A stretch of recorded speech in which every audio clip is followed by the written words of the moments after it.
உழைப்பாளி இல்லாத நாடுதான் எங்கும் இல்லையா. அவன் உழைப்பாலே பிழைக்காத பேருதான் எங்கும் இல்லையா. சாமியோ சாமி அப்படி இருந்துட்டா காமி, கூலியோ கூலி எங்களை நம்பித்தா பூமி.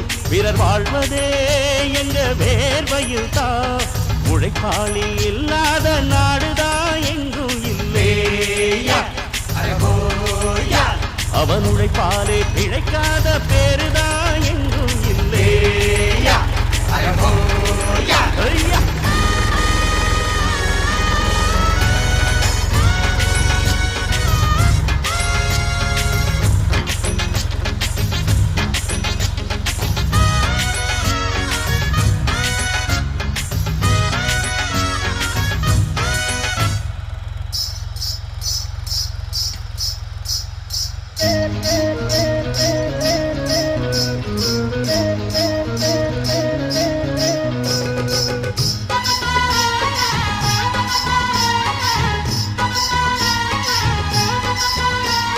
தலைமையில சாப்பாடு கொண்டாரும் கப்பக்கிழங்கு, அம்மம்மா அங்கம்மா சில போல ஷோக்காக உன்னத்தான் பெற்ற